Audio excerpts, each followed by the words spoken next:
Hi, I'm June Morrow, and I help new coaches, facilitators, and other service-based entrepreneurs with the clarity, confidence, and communication they need to build new businesses. And this is the 10th commandment of the 10 commandments for new service-based entrepreneurs. Now, chances are you got into coaching, facilitating, or whatever your area of expertise is to do something that truly reflects who you are on the inside. I know I did. You want to do something that aligns with your values, something that aligns with your dreams. Maybe you want to help people overcome the same kind of problems that you've dealt with and faced in your life and see the transformation that you've had. So you may think that your business is all about you, right? You might even think that your business is you. But as you're going to see in this video, there's a danger to that kind of thinking. So the 10th commandment for new service-based entrepreneurs is this: you are not your business. You are not your business any more than you're your family or your children or your hobbies or your day job or anything else you've ever done in your life. Now, your business may be your baby, but it doesn't reflect the totality of who you are. And here's why it's important to remember that. When something becomes our identity, we become dependent on it for our self-worth, for our value. When it succeeds, we feel like we've succeeded. When it fails, it feels like we've failed. Sports fans, you know what I'm talking about. Now, if you watch this video up until this point, you know you're going to hit a bump on the road, right? There's going to be some times when it's not easy. You might not just hit bumps. There might be times in your business where you just drive right off a cliff. And this is why it's so important to detach your worth, your self-worth, from the worth of your business, because the two are two separate things. So in this video, I'll show you 2 ways to do that, to maintain this perspective that you are not your business, especially if you're in danger of getting wrapped up in it. And the first is to separate your worth from your achievements. Now, this is easier said than done. We live in a culture that celebrates fame, idolizes wealth, and rewards performance. In the last video on getting comfortable with discomfort, I talked about how starting a business can bring up all of your crap. And if you're somebody who feels the need to prove to others so that you can get validation from them, this is your lesson.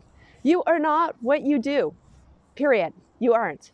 You aren't how much money you make. You aren't how many people you've served. You aren't the impacts other people have achieved by working with you. Yes, these things do feel good, but chasing them to feel good is futile, because even when you achieve your goals, the happiness is fleeting. And here's the thing. There is no better than here. And when you get there, it becomes here and you receive another there. This is a basic rule of life. So you are not what you do. You are much more than this. In fact, the very fact that you're on this planet means that you have something to contribute, something innate, something independent of anything you do. And what you contribute is your being. Now, this can be a hard one for hardcore doers like me to wrap their head around. What the heck do I mean by contribute your being? Well, first off, it means you need to get in touch with what it means to simply be.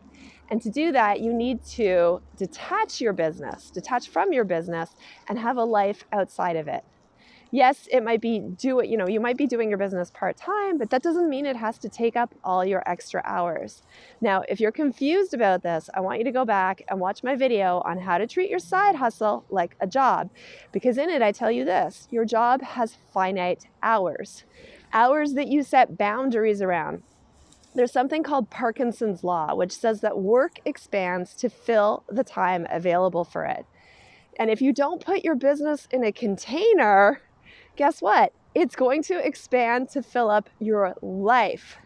Now, on the flip side, when we do contain something, when we give it a finite amount of time, we typically become more focused, more energized, and more productive.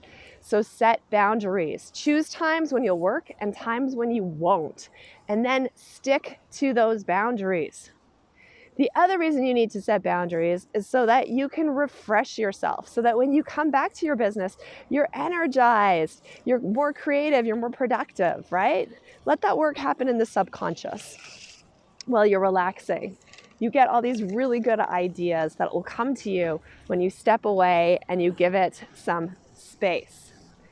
Now, if you're somebody who is a workaholic, like I used to be, before I burnt out pretty much repeatedly, it might take you a while to discover what it is that actually refreshes you. What can you do that's not work, that is a form of being? And you might have all these uncomfortable emotions at first, right? These uncomfortable emotions that working all the time is actually blocking for you. So for me, loneliness was huge. When I wasn't working, I felt really deeply lonely and disconnected from people. And that's because I had to face the fact that because I was always working, I'd done a pretty shitty job of maintaining relationships with people and being social. So it's no wonder I felt lonely. So I had to kind of dig deep into those feelings, and they weren't pleasant, but you can get through them. And this is the gift of being, is that you see what's underneath all the doing, and some pretty amazing things can come out of it. So if you're feeling unpleasant, sit with the unpleasantness, let it come up, right? Just deal with it. And then what's going to come out of that are some ideas. It might not seem like it at first, but you will have some ideas of things that you can do to replenish yourself. So when you're in this space, if you do know things that you enjoy, make a list of them. And then on your days off, on your time off, go out and do them. And if you're not sure what to do when it comes to the playful, more being side of life, ask yourself this: what parts of your brain do you use in your day job and in your side hustle, right? So maybe your day job uses a lot of analysis, and in your side hustle, you're listening a lot, which it probably does if you're a coach or a facilitator. And maybe you work independently in both situations. So what you want to do in your downtime to be really, truly refreshed is to do something opposite, to use other parts of your brain. So for example, you might want to do something where you're working with your hands, or you might want to do something where you're a part of a sports team, something that's a very different type of skill than you're using in your day job. So I spend a lot of time writing, I spend a lot of time listening to people, and in my downtime, what I do now is I sing in a band where I get to be loud, I get to express really negative emotions, and I get to be a version of myself that I can't really be in my business. So, think about that. Think about what it is other parts of you need expression, and then do those things. Do those things in your downtime. You have a family, you have friends that need you. Hell, you have a body that really needs you to move at certain intervals, and you have a spirit that extends far beyond your business, which is something you create but isn't you. And when you give yourself permission to have more fun outside of your business, you give yourself more permission to have fun within it.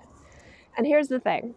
If you have long-term aspirations of growing your business, hiring a team, eventually becoming the CEO, maybe even selling it at some point, so you can retire, there's going to come a point where you are no longer the person delivering the thing, creating all the things, but managing the people who do. And for this to happen, it needs to be a fully functioning entity without you. So setting firm boundaries around the time and space you spend in your business now will go a long way to creating a business that is separate from you in the long term, right? So at the end of the day, a life is really all you have. So make sure that you have a life on top of your business. So that's the 10th commandment. For new service-based entrepreneurs, you are not your business. If you'd like to know the other commandments, they are in the links below. Hit subscribe to never miss a new video. And if you're a new coach, facilitator, or other service-based entrepreneur who's wondering, how can I get more clients within the confines of the time I have for my business, check out my link below. I have a masterclass called How to Find Clients Despite a Tiny Mailing List, and it's going to give you lots of ideas. You got this. Namaste.